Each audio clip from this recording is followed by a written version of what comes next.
नमस्कार मित्रांनो, मुख्यमंत्री माझी लाडकी बहीण योजनेचा अर्ज भरताना अनेक महिला सध्या आपल्याला दिसत आहे। तर यासाठी कुठल्याही प्रकारची फी आपल्याला देण्याची गरज नाहीये, कारण अगदी घर बसल्या स्वतःच्या मोबाईलवरही आपण हे अर्ज भरू शकतो। तर यासाठी कुठला ॲप डाउनलोड करायला हवं आणि कशा पद्धतीने हा अर्ज आपण भरू शकतो हे आजच्या व्हिडिओमध्ये अगदी सोप्या शब्दात मी आपल्याला सांगणार आहे। तर मित्रांनो, हा अर्ज भरण्यासाठी नारी शक्ती दूत नावाचा ॲप आपल्याला डाउनलोड करायचा आहे। माझ्या मोबाईलच्या स्क्रीनवर आपण बघू शकता की प्ले स्टोअरमधून मी हे ॲप आता डाउनलोड करणार आहे। तर या ठिकाणी नारी शक्ती दूत असं मी टाईप केलं आहे आणि हे ॲप मी माझ्या मोबाईलमध्ये आता डाउनलोड केलं आहे।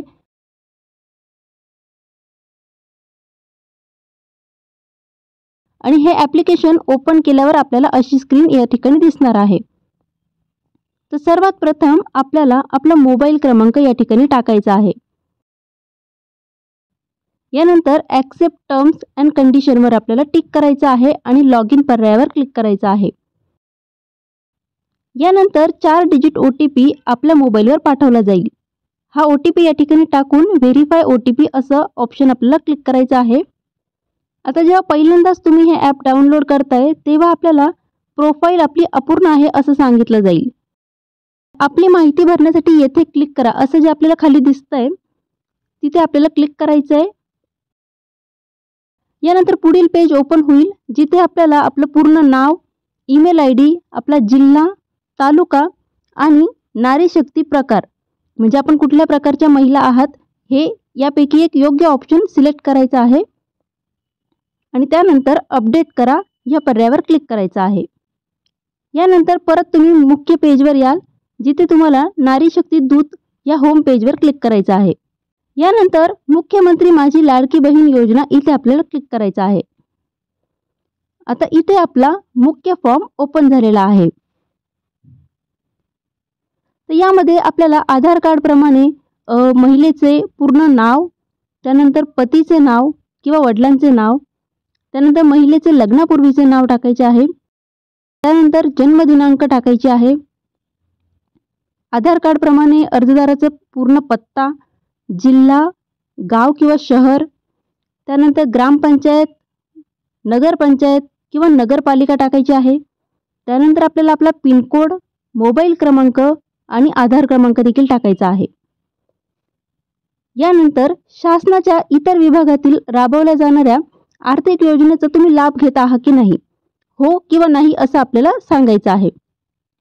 जर तुमचं उत्तर हो असेल तर या लाभाची रक्कम तुम्हाला इथे टाकायची आहे। जर तुमचं उत्तर नाही असेल तर तुम्ही नाही ऑप्शन सिलेक्ट करा। यानंतर तुम्हाला वैवाहिक स्थिती निवडायची आहे। यामध्ये अविवाहित, विवाहित, विधवा, परित्यक्ता, निराधार आणि घटस्फोटित असे ऑप्शन्स दिलेले आहे।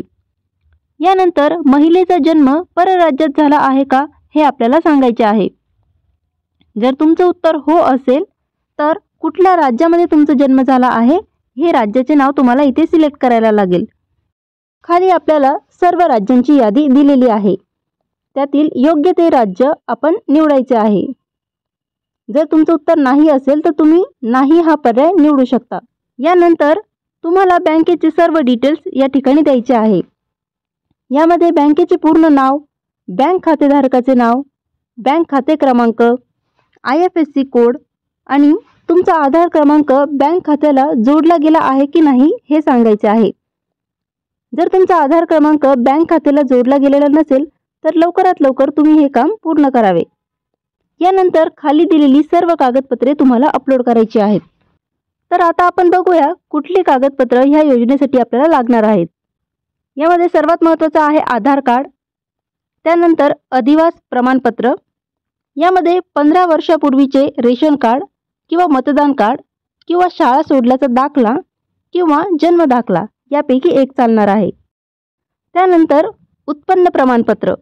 आता यामध्ये 2.5 लाखांपर्यंतचा उत्पन्नाचा दाखला जर तुमच्याकडे नसेल तर पिवळे किंवा केशरी रेशन कार्ड आपल्याला द्यायचे आहे।